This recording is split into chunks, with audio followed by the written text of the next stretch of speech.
wabarakatuh. Saya Wahyuni, calon guru penggerak angkatan 11 dari SMK Negeri 1 Simpang Mamplang, Kabupaten Biren.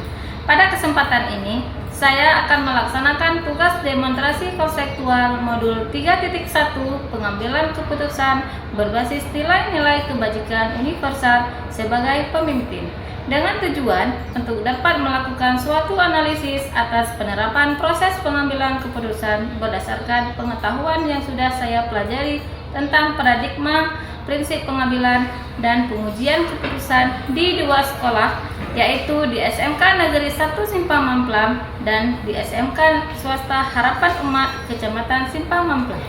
Dalam hal ini, saya mengadakan wawancara dengan kepala sekolah tentang praktik pengambilan keputusan yang selama ini telah dilakukan oleh kepala sekolah.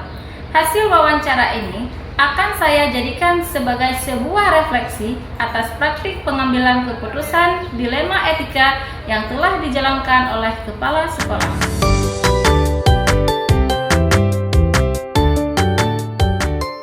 Assalamualaikum warahmatullahi wabarakatuh. Baik Pak, pada hari ini tujuan saya meminta izin kepada Bapak terkait dengan wawancara tentang pengambilan keputusan yang berbasis nilai kebajikan sebagai Bapak sebagai pemimpinnya. Kemudian nanti ada pertanyaan yang ingin saya tanyakan terkait pengalaman Bapak. Sesuai pertanyaan itu saya akan mencoba memberikan jawaban sesuai dengan saya dapat bersama dengan Jadi yang pertama sekali, bagaimana Bapak dapat mengidentifikasi kasus-kasus yang merupakan dilema etika atau bujukan moral? Terima kasih atas pertanyaannya. Biasanya saya tahu kalau ada dilema etika, saat ada konflik antara aturan sekolah atau kebutuhan individual atau siswa, seperti saya kasih siswa terlambat,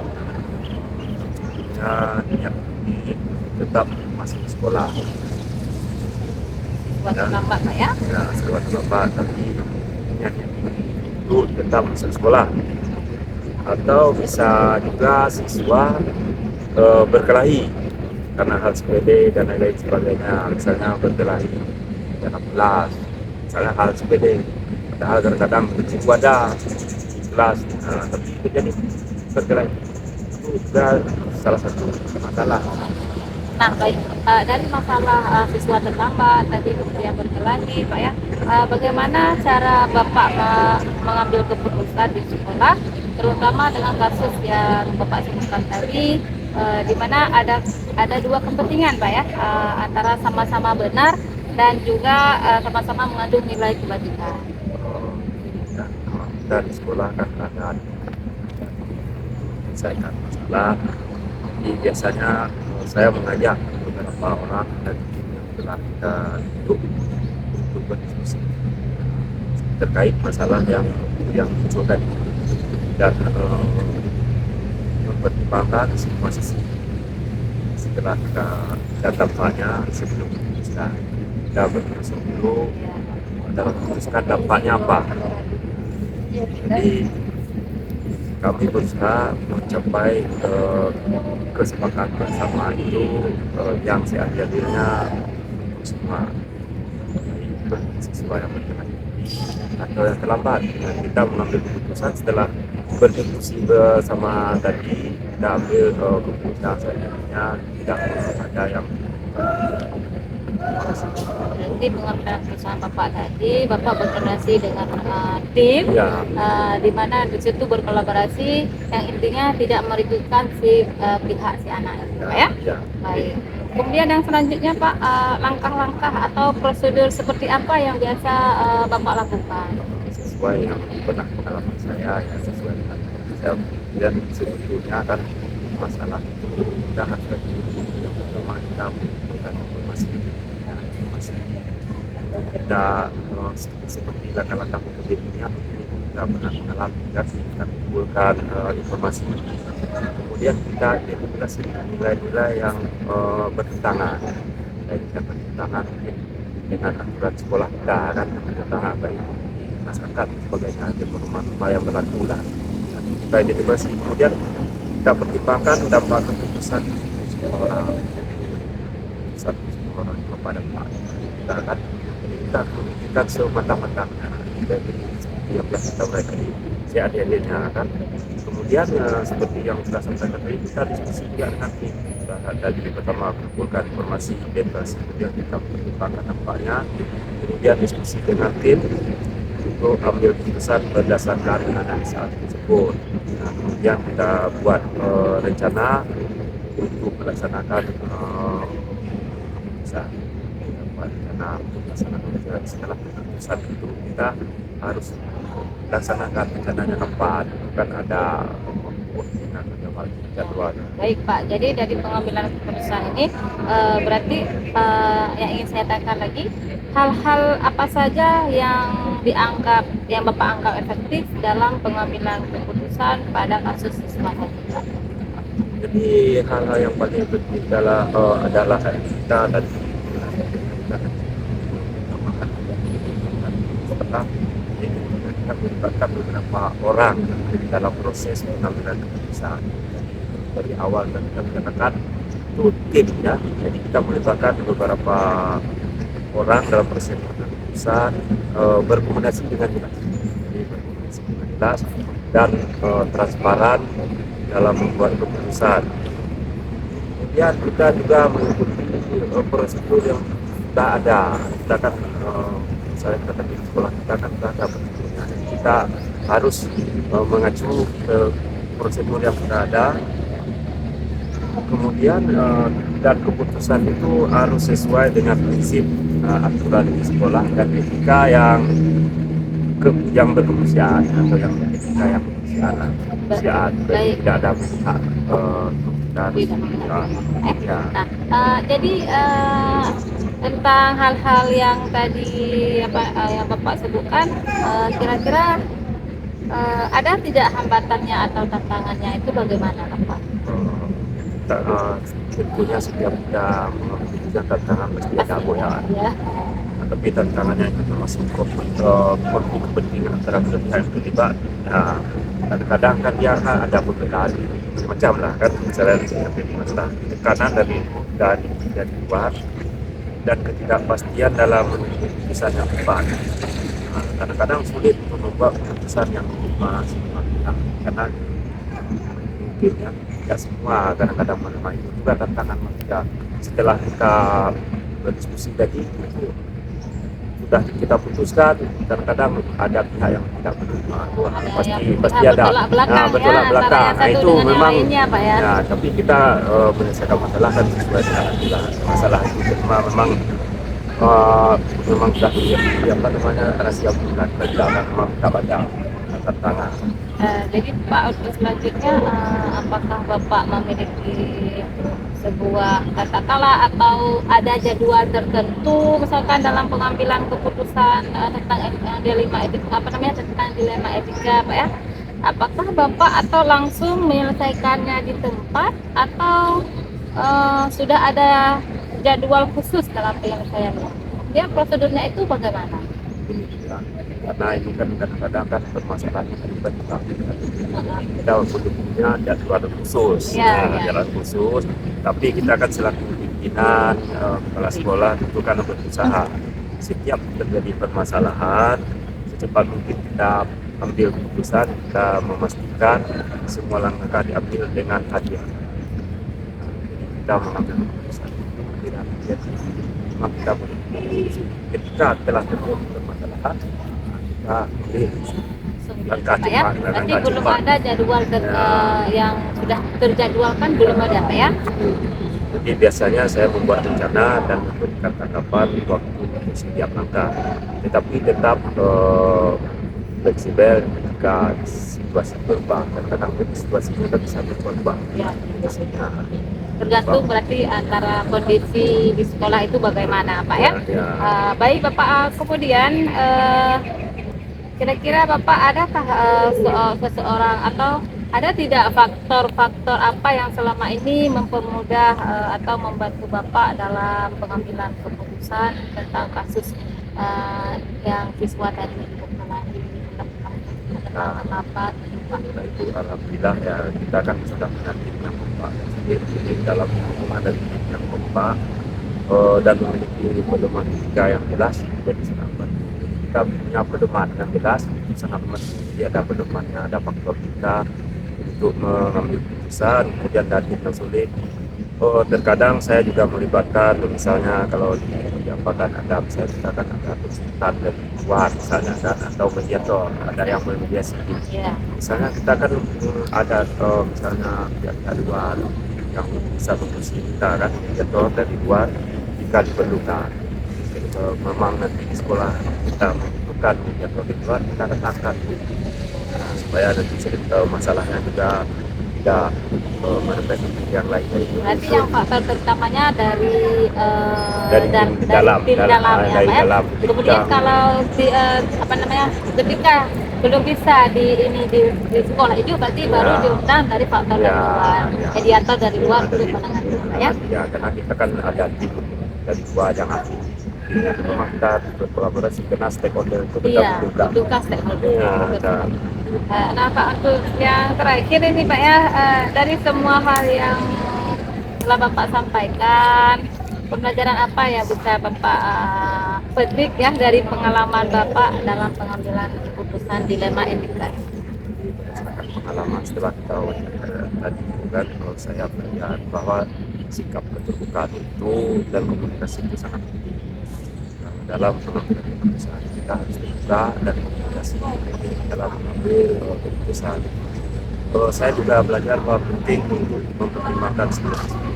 Jadi kita harus mempertimbangkan semua aspek dari dampak dari keputusan. Di aspeknya apa, tentu dampak dari keputusan kita itu serta bersifat untuk menyesuaikan jika keputusan kita diperlukan, menyesuaikan keputusan yang kita lakukan. Baik Bapak, terima kasih banyak Pak ya. Jadi dapat saya simpulkan dari tadi Bapak dalam pengambilan keputusan sudah ada paradigma sudah mengandung 4 paradigma, kemudian ada 3 prinsip dan ada pengujian dalam pengambilan keputusan. Kemudian tadi Bapak mengatakan bahwa dalam pengambilan keputusan ini harus mempertimbangkan aspek-aspek. Kemudian juga Bapak keputusan pada hasil akhir Pak ya. Melihat dari hasil akhirnya ada yang Baik Bapak, terima kasih atas waktunya pada hari ini. Saya mohon maaf bila ada salah Pak ya. Bila ada Assalamualaikum warahmatullahi wabarakatuh.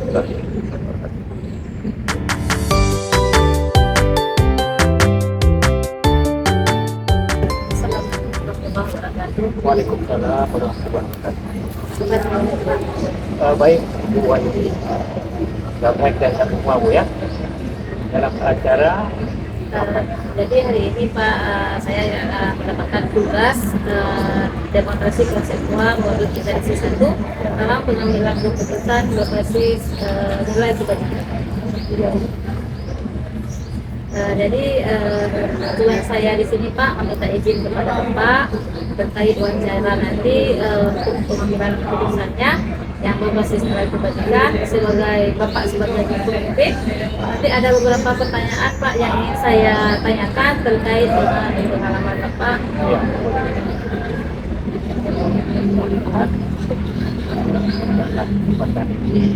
bisa menjadi barometer untuk pengembangan ibu sebagai pendidik ke depan, apalagi yang benar gaya kepemimpinan. Jadi Pak, untuk pertanyaan pertamanya, bagaimana Bapak dapat mengidentifikasi tentang kasus-kasus yang merupakan dilema etika atau tuntutan moral yang ada di sekolah? Baik, ya, karena cara dari dilema etika ya. Karena kita semua manusia yang punya karakter berbeda-beda. Jadi karakter itu berasal dari keluarga, terpengaruh dari menghasilkan ilmu pengetahuan, tapi tidak jauh kemungkinan dengan karakter pribadi itu akan dibawa. Namun demikian, kalau saya ini sebagai pemimpin, barangkali dalam melaksanakan tugas tersebut ada hal-hal yang tidak sesuai dengan aturan, kemudian tidak sesuai dengan program yang sudah kita jalankan. Kemudian ada hal-hal yang menyangkut dengan sekolah. Tentunya kita sebagai kepala sekolah dan kewajiban, kalau kita di sini adalah sekolah SMK Buat Bang Plam, itu kita ada beberapa hal yang perlu kita perhatikan. Yang pertama sekali adalah dengan pendidikan anak. Jadi karakter anak ini kan bermacam-macam. Jadi dalam hal ini, anak ini adalah berasal dari kertas. Sejak lahir memang lahir dia sudah kertas. Begitu lahir, pendidikan yang pertama dia temukan adalah religius. Setelah itu barangkali kalau di kampung ada mengaji, dari itu mengaji. Kemudian berikutnya udah besar sedikit dia ketika sekarang. Kemudian ke sekolah SD. Nah, sekarang kita berbicara di SMK sampai ke SMK. Karena SMK ini adalah sekolah menengah kejuruan, ada dua kelebihan di SMK. Begitu tamat dia adalah bisa melanjutkan ke perguruan tinggi. Nah, satu lagi kelebihannya adalah dia punya keterampilan di bidangnya masing-masing. Sehingga dengan punya keterampilan meringankan beban orang tuanya. Karena setengah hari dia dengan keterampilannya bisa sebagai siasat, bisa dengan kekuatan dia yang sesuai dengan prioritas yang bisa diajarkan di SMK, bisa dipasarkan, hasilnya bisa dinikmati. Jadi ini salah satu. Begitu tamat dia bisa buka usaha sendiri. Kalau memang nggak buka usaha karena dia masih muda, barangkali dia bisa melanjutkan kuliah. Nah, sambil melanjutkan kuliah bisa kerja. Akhirnya dia kuliah bisa terbantu dengan keterampilannya, malah meringankan beban orang tua. Jadi itu salah satu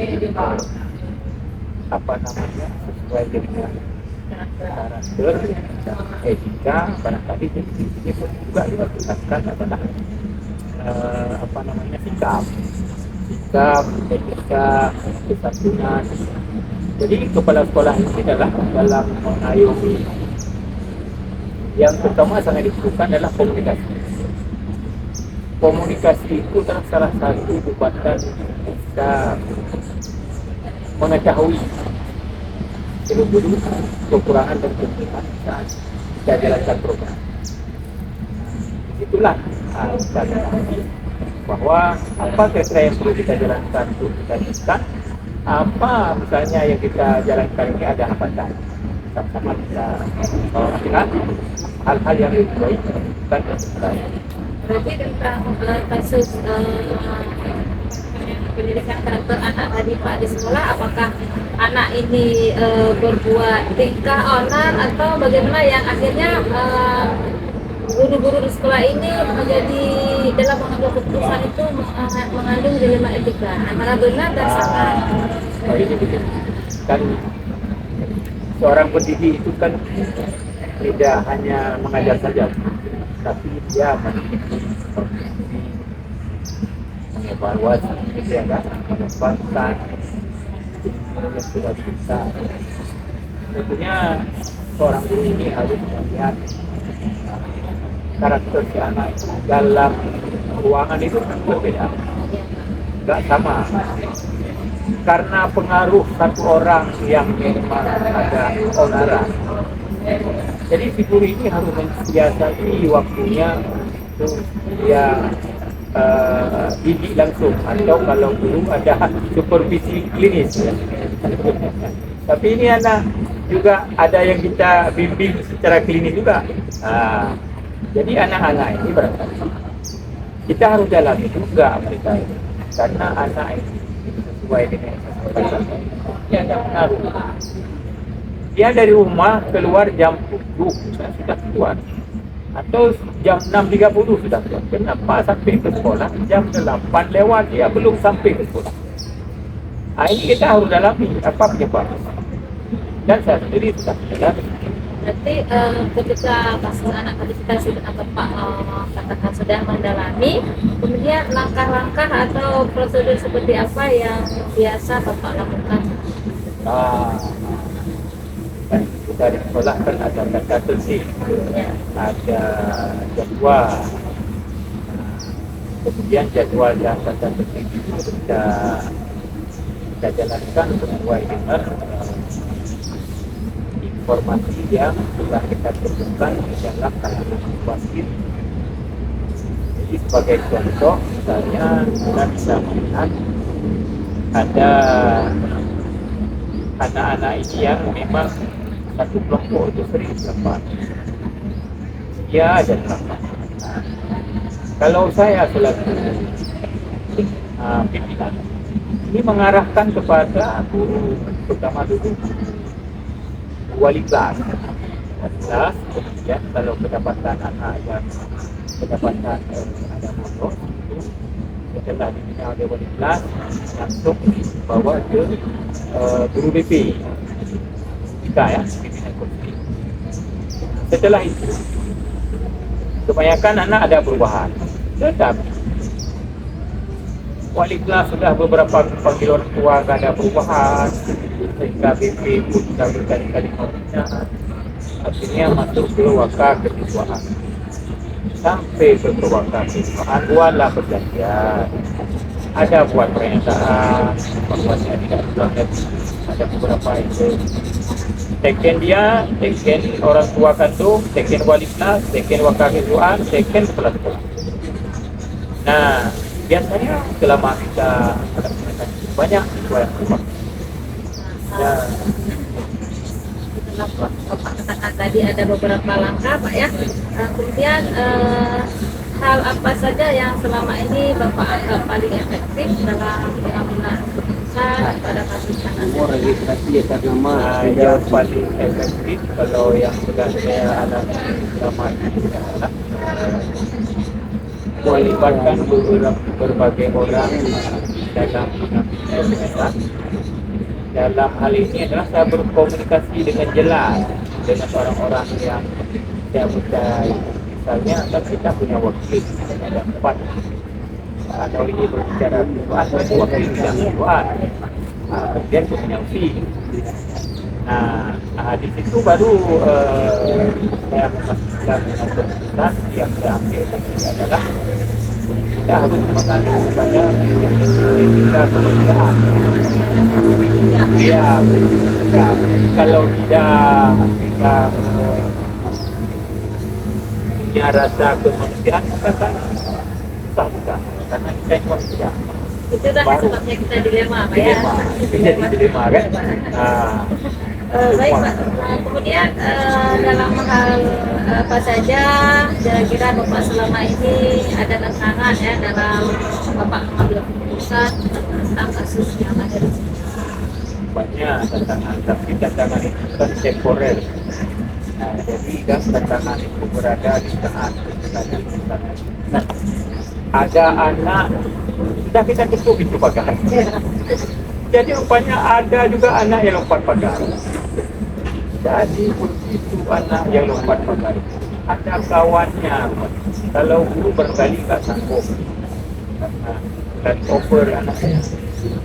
Kalau memang dia takut bermasalah panjang, ada temannya ini yang sama juga seperti itu melapor ke saya sebagai pendidik. Akhirnya saya harus turun tangan karena itu sebenarnya kan harus wakil dulu apa ada di bisa pelan itu sudah dijalankan semua pekerjaan. Jika saya selaku pimpinan harus berlangsung upaya. Nah, pada intinya anak-anak ini kalau sudah turun ke sekolah dia takut ya, ada itu teknis saja. Teknisnya aja yang bagaimana? Iya. Baik Pak, untuk selanjutnya apakah sudah ada jadwal yang khusus dalam menangani dilema etika tadi, ataupun Bapak langsung menyelesaikannya di tempat? Begini, kalau yang luar kita punya skill tidak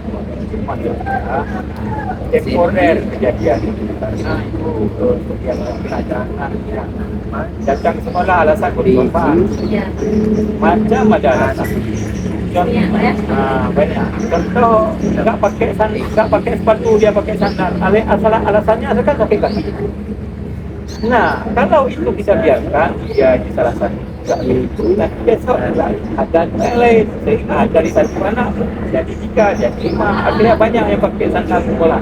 Nah, saya ambil sikap, jika masih sakit kaki, mau nggak bisa gunakan sepatu, jangan ke sekolah. Karena jika tidak sekolah kan ada alasan. Yang pertama yang saya ini sakit. Tidak bisa tidak buat. Atau ada alasan lain, atau ada hal-hal lain yang tidak bisa kita elak, misalnya tinggal orang tuanya, tinggal mama dan sebagainya lah, atau ada pesta yang tidak bisa diselesaikan. Kalau ini yang sakit, nah ini harus kita perhatikan. Sakit kaki, kalau sakit selama masih sakit, kita jangan di sekolah, supaya kita ambil inisiatif ini, supaya ketertiban menggunakan sepatu tidak dicontoh oleh anak lain. Sehingga kalau dia sakit kaki, kalaupun pura-pura sakit kaki, berarti dia nggak ke sekolah, dia rugi sendiri. Akhirnya nggak jadi lagi pura-pura sakit kaki. Akhirnya kalaupun sakit beneran, kalau sakit kakinya jadi nggak sekolah dia, karena kalau ke sekolah harus pakai sepatu. Itu intinya sih. Nah, sekarang anak-anak jarang pakai sandal, malah nggak ada sama sekali. Baik Pak, kemudian apakah ada seseorang atau faktor-faktor apa yang selama ini mempermudah atau membantu Bapak dalam pengambilan keputusan tentang sampai? Ada, karena setiap ada persoalan yang awal kan kita punya ada berangkat ada awan sebenarnya ketuaan tidak ketuaan, ada audit, ada liga dan ada wanilan, termasuk ada guru yang memang berdasarkan mandiri dan itu ada, walaupun itu tidak ada wanita. Nah, faktor yang membantu saja ada yang sama sekali ada faktor komunikasi saja. Makanya setiap ini jangan diam.